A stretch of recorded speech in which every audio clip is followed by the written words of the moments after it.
Vayan conmigo a Efesios capítulo 6, versículo 14. Hoy solamente vamos a estar estudiando un solo verso, pero esto es el seguimiento de todo lo que hemos venido hablando durante estas últimas 3 semanas acerca de la guerra espiritual, acerca de la batalla que libramos todos los creyentes, todos aquellos que seguimos a Jesús. Hemos venido diciendo es que la guerra es inevitable, estamos ahí sí o sí. Quizá algunos no se han dado cuenta, quizá algunos están adormecidos en la guerra o ignoran la guerra, pero la batalla espiritual es una realidad que vivimos todos aquellos que hemos creído en Jesucristo.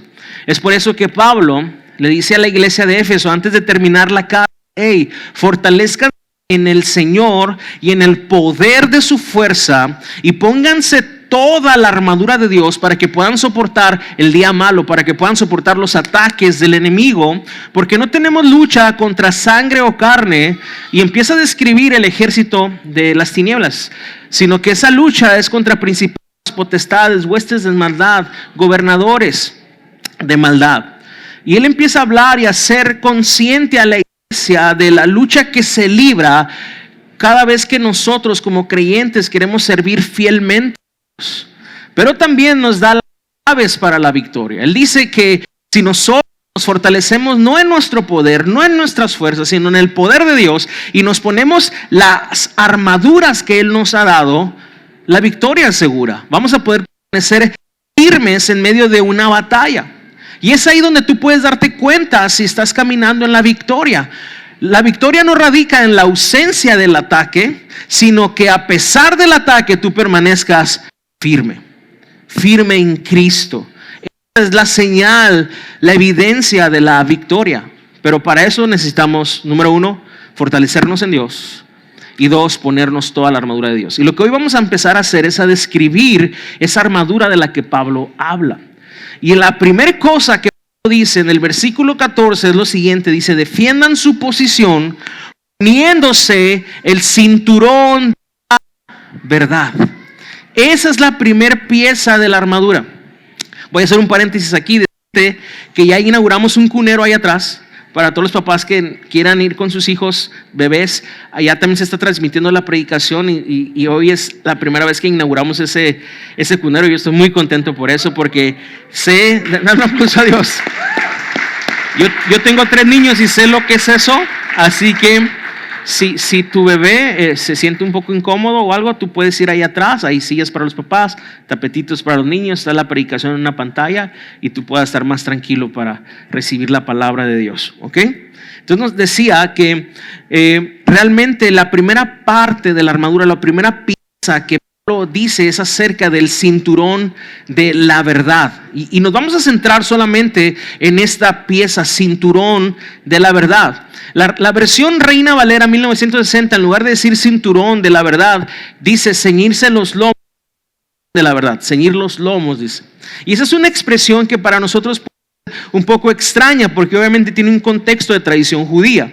Y quiero explicarte esto. Mira, por ejemplo, un soldado romano, ellos cuando se ponían la armadura, antes de ponerla encima, ellos tenían que tener una túnica que era larga, por lo menos hasta la parte de las rodillas. Y esa túnica solamente era un pedazo de tela que tenía hoyos para los brazos y un hoyo para la cabeza. Ahora, esa túnica, si ellos no la ceñían con un cinturón en su cintura, les podía estorbar al momento de la lucha cuerpo a cuerpo.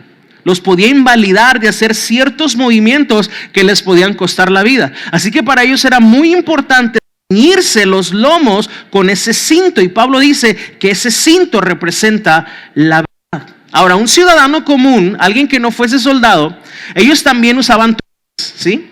Y esa túnica muchas veces les estorbaba en su vida cotidiana. Y cuando ellos, por ejemplo, tenían que cargar algo pesado, lo que hacía un judío era que se arremangaba la túnica y con una parte la amarraba aquí, y entonces podía correr, y entonces podía hacer la otra labor que le conllevaba hacer más esfuerzo, porque esa túnica les estorbaba.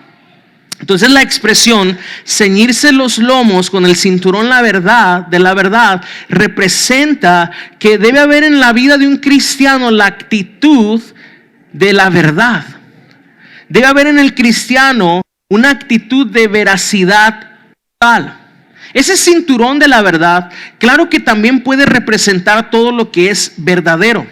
Y nosotros sabemos que Cristo es la verdad. En este mundo donde todo es relativo, donde todo se trata de cómo te sientas, cómo pienses, cómo te educaron o cómo te imagines tú las cosas, encontramos que la Biblia dice que hay una verdad absoluta y esa verdad es Dios mismo revelado en Cristo Jesús. Y obviamente cuando Pablo habla de esto, podemos hablar de que el cristiano es necesario que esté fundado sobre Cristo, pero ya de una forma personal, habla de la actitud propia de una persona veraz, de alguien que tiene una actitud de veracidad total. Estar ceñidos los lomos con la verdad es algo que muestra también una actitud de presteza, porque el judío que se ceñía los lomos era alguien que tenía que estar listo para correr, listo para avanzar o hacer algo que le conllevaba esfuerzo. Y eso representa para nosotros que el cristiano debe ser una persona de compromiso. Debe ser una persona veraz, comprometido con la verdad, con la veracidad. Este cinturón es la marca de un creyente que abandona la hipocresía, también abandona el fingimiento. Es quien no está jugando a la iglesia y no está jugando al cristiano. Es alguien que sabe que su vida costó la sangre de Cristo y que ahora, como durante la serie lo hemos visto, es alguien que tiene identidad de hijo. Es alguien que tiene identidad de soldado de Dios y que toma realmente las cosas con la responsabilidad correcta. Pablo le está diciendo, antes de ponerte todas las demás piezas de la armadura, necesitas fajarte con la verdad. Necesitas ser alguien verdadero. Necesitas ser alguien sin fingimiento, alguien sin hipocresía, alguien perfecto, no comete errores, no, sino alguien que sea de verdad. Si decimos ser cristianos de Cristo, vivamos a la luz de esa verdad y nuestra vida vaya en esa dirección. Antes de ponernos cualquier otra pieza de la armadura, debemos de estar ceñidos con la verdad. Imagínate esto. Es como si hiciéramos o lleváramos en el cinturón de la verdad, o pusiéramos en ese cinturón todo aquello que nos estorba en nuestro día a día, todo aquello que nos obstaculiza para nuestro servicio y nuestra consagración a Dios, todo aquello que nos impida el paso de una vida victoriosa en Cristo, de llevado en ese cinturón arremangado para que no nos estorbe en nuestro caminar. Así debe vivir un cristiano, preparado, listo. Ahora es interesante porque en el Antiguo Testamento vemos la primera vez que se celebró la Pascua, Dios le dijo al pueblo de Israel que tenían que hacerlo ceñido con sus lomos. Tenían que hacerlo con esta posición de estar preparados. Ve con Éxodo 12, versículo 11. Éxodo 12, versículo. Para darte un poquito de contexto, quiero recordarte que la Pascua es la fiesta que celebra el salvación de estar cautivo por 400 años en Egipto. Dios lo hizo a través de 10 plagas. La última de ellas era la mortandad de los primogénitos. En este dijo que iba a enviar su ángel de la muerte y que el pueblo de Israel tenía que sacrificar un pequeño cordero y con la sangre del cordero manchar las puertas de las casas de los de la muerte, no tocara a los primogénitos de Israel. Y así lo hicieron. Celebraron la fiesta, echaron las puertas y la muerte no murió ninguno del pueblo de Dios. Todos los primogénitos de Egipto, inclusive los animales, murieron. Y de esta manera el faraón una plaga de ir libre al pueblo de Dios. Y así se quedó perpetuamente celebrando la Pascua. Y esto representa, pero es interesante, los 12:11 dice, y lo comeréis así, dice, ceñidos vuestros lomos, vuestro calzado en vuestros pies y vuestro bordón en vuestra mano, y lo comeréis apresuradamente, es la Pascua de Jehová. O sea, Dios quería que ellos comieran este pan de Pascua en una posición alerta, en una posición de estar listos, en una posición de estar preparados, justamente como la iglesia debe estar. Listos, preparados, atentos. Y también es muy interesante que cuando Jesús habló del tema de la segunda venida de él mismo, les dijo exactamente esto. Lucas 12:35 dice esto: Jesús: estén ceñidos vuestros lomos y vuestras lámparas encendidas y vuestras sed semejantes a hombres que aguardan a que su Señor regrese de las bodas, para que cuando llegue y llame le abran enseguida. Bienaventurados aquellos siervos a los cuales su Señor cuando venga halle velando. De os digo que se ceñirá y hará que se sienten a la mesa y vendrá a servirles. Y aunque vengan a la vigilia y aunque vengan a la tercera vigilia, si los hallare, bienaventurados son aquellos siervos. Pero sabe de esto, que si supiera el padre de familia a qué hora el ladrón había de venir, ciertamente y no dejaría minar su casa. Vosotros pues también estad preparados, porque a la hora que no penséis, el Hijo del Hombre vendrá. Jesús está hablando de su segunda venida y Él está diciendo también a la iglesia: tienen que estar preparados, tienen que estar listos, tienen que estar en una posición alerta. Significa los lomos, quitar lo que te estorba para que puedas correr, para que puedas accionar, para que puedas moverte. Y eso es justamente lo que la iglesia necesitamos en nuestra vida. Antes de ponernos toda la demás armadura, tenemos que tener esta actitud veraz y de estar alertas y estar firmes para lo que viene. No es tiempo para que la iglesia esté entretenida, no es tiempo para que la iglesia esté adormecida, es tiempo para que la iglesia esté lista, preparada, atenta a todo lo que viene, hermanos. Y así como los judíos se levantaban así su túnica para que nada las estorbase, tenemos que quitar todo aquello que nos está estorbando para que podamos correr esta carrera de fe y servir a Dios como Él merece que seamos servidos. ¿Cuántos dicen amén a eso? La vida del creyente, hermano, debe ser una vida de compromiso, de vivir la verdad, de dejar la hipocresía y estar enfocados en ser fieles y responsables para Dios, para que cuando Él venga nos encuentre haciendo lo que Él nos llamó a hacer.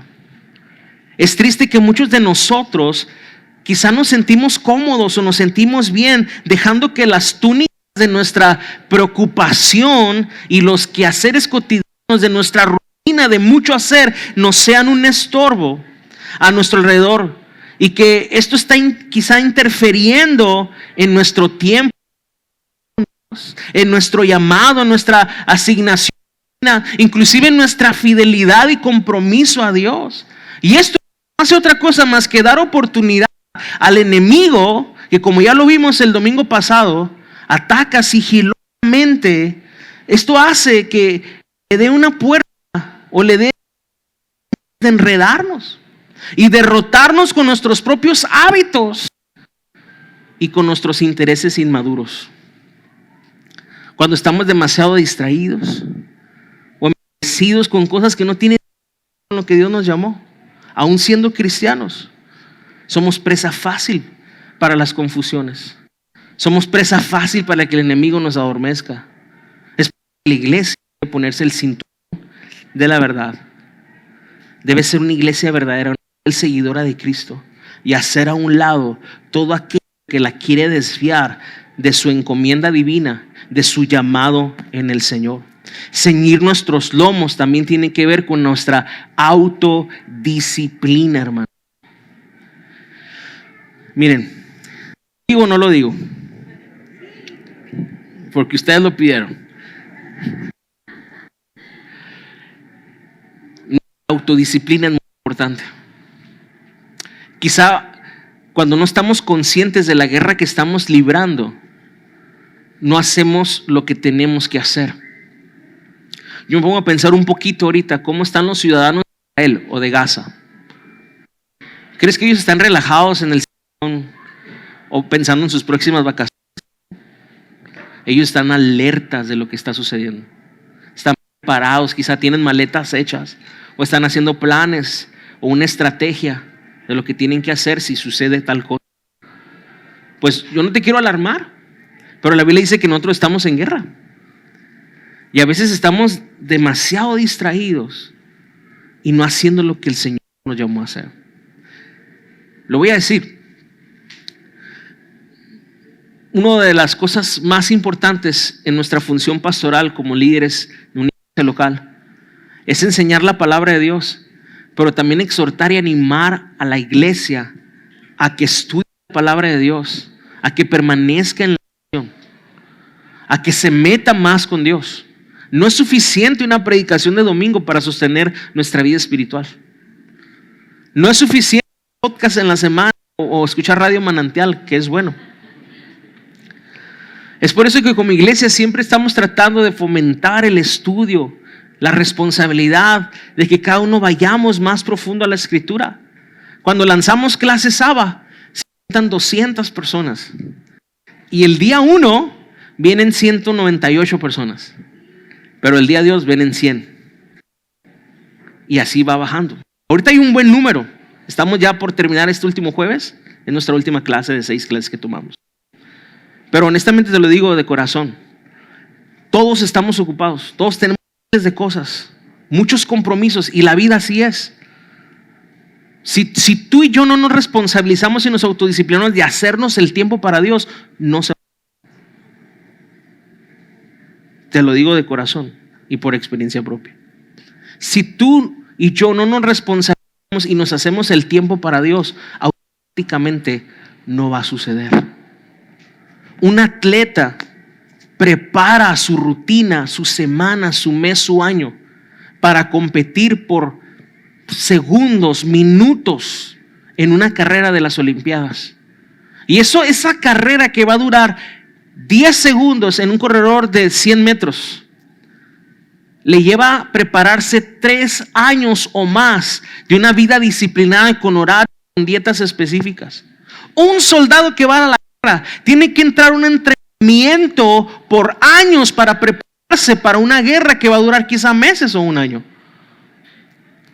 Y los cristianos que estamos en medio de una batalla espiritual, muchas veces no estamos listos por falta de autodisciplina. Sabemos más de la casa de los famosos que de la carta de Efesios.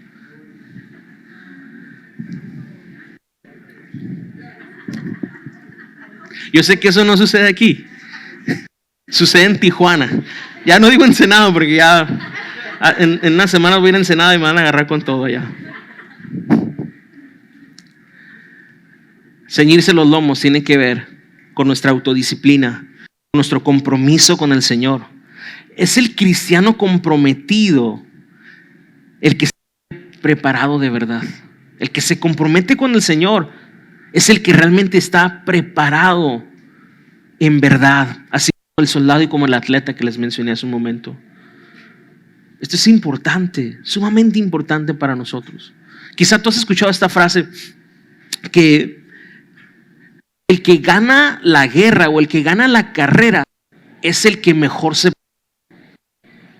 Es el que más tiempo entrenó, el que más ganas le echó a su preparación para que cuando llegara el momento pudiera obtener la victoria.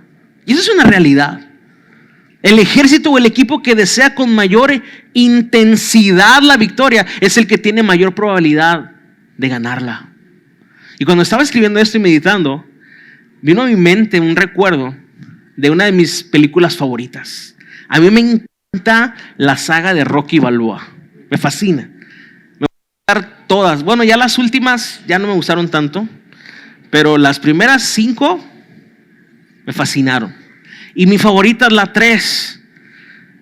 Y cuando estaba apuntando eso, vino a mi memoria lo siguiente. En la película 3 de Rocky Balboa ya es campeón mundial. Ya venció a Apollo 2 veces. La primera vez le dieron un empate, pero realmente la había ganado Rocky. Y la segunda, sí, Rocky le ganó. Entonces ya era campeón mundial. Entonces Rocky empieza a tener una vida llena de lujos, sale en comerciales, en entrevistas, en televisión, empieza a tener una vida de glamour y todo. Deja de entrenar. Y su entrenador, el Mickey, ¿verdad? Fue alguien que fue como su papá. Seguía con él. Pero a la par, mientras Rocky andaba como campeón, pero distraído, aparece otro peleador, Clover Clank, Mr. T, para los que no han visto.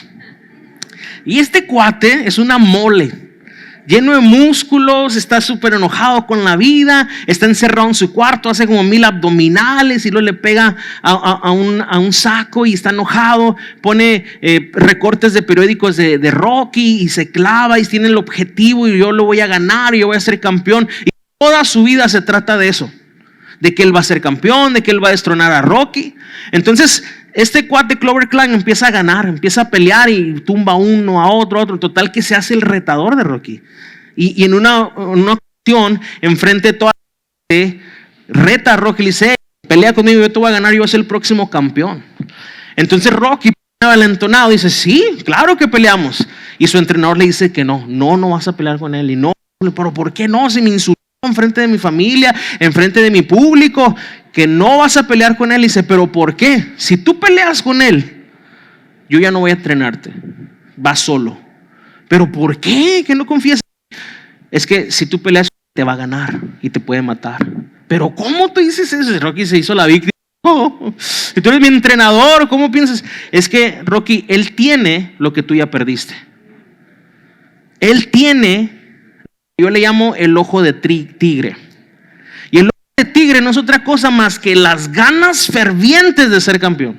Las ganas fervientes de ganar la batalla, de ganar la pelea. Yo cuando miro a ese cuate, nomás le miro los ojos y sé que está súper enfocado, súper concentrado en eso, que no piensa en cosa más que en la victoria. Y a ti te veo entretenido, mano. Tú ya ni entrenas igual. Tú andas por ahí en los comerciales, ahí andas en los lugares que no debes de andar, gastando dinero. Te va a ganar. Pues ¿qué creen? ¿No le hace caso? Oigan, de haberse así entretenidos, les cada domingo una, me sé la del Señor de los Anillos, me sé varias nadie fue al baño ni nada. Wow. Entonces, ya voy a terminar. Les prometo que va a terminar en algo de Dios, ¿sí? A mí que uno sacaban cacahuates y todo. Rocky pelea, se sube al ring y pasó lo que Mickey dijo.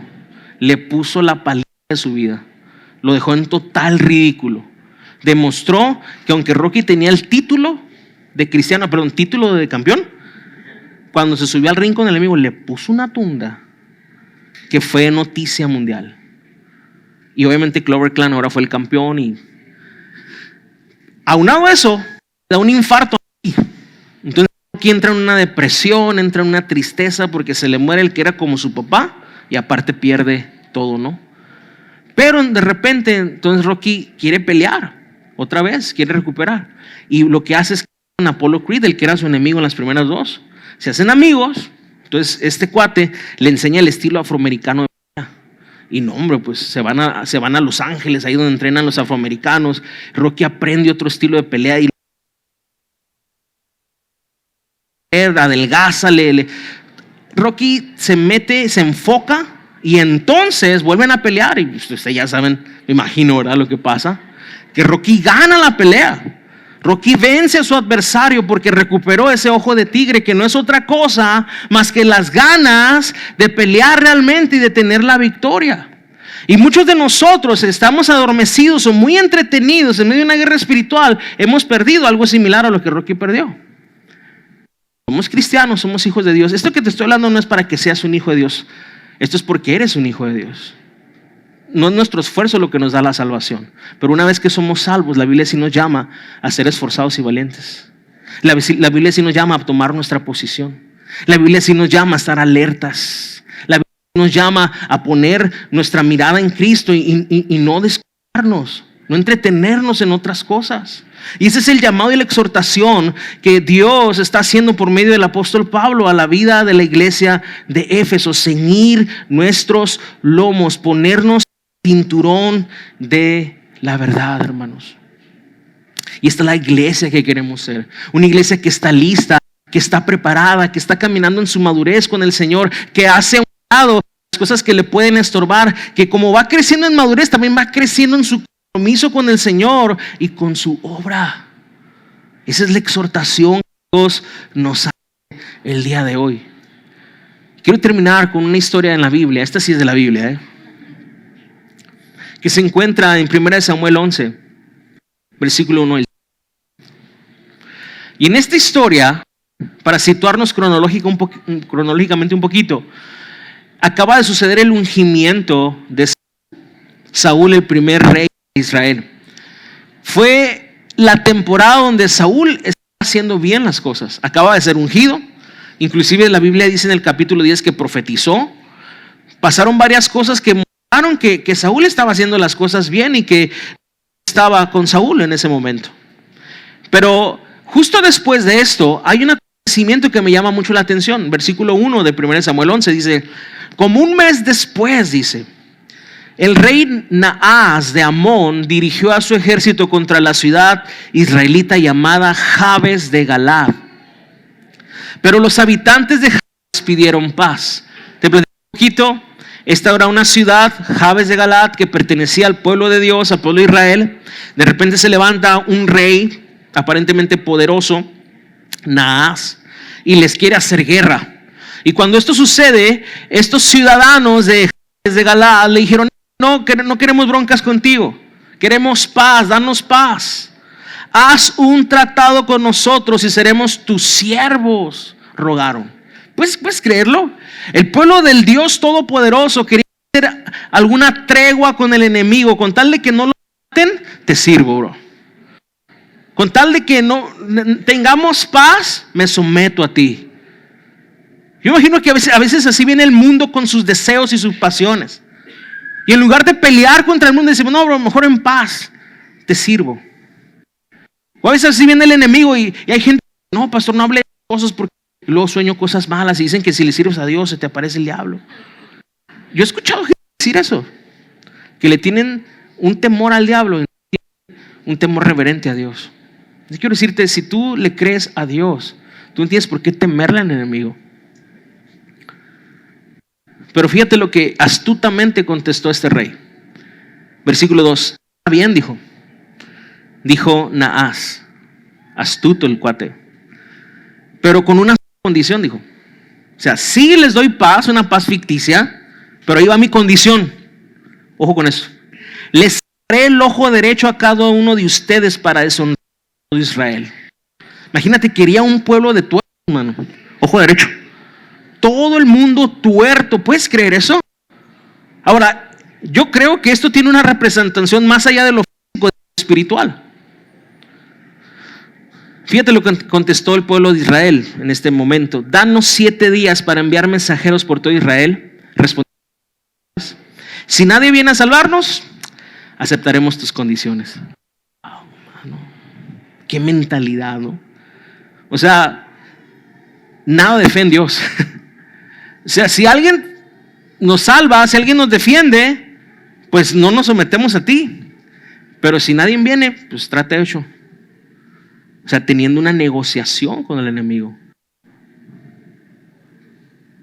Triste es cuando la iglesia quizá no habla directamente con el enemigo, pero en su estilo de vida pareciera tener una tregua con el enemigo. El enemigo no tiene problema con una iglesia que asiste y aparenta ser un seguidor de Jesús.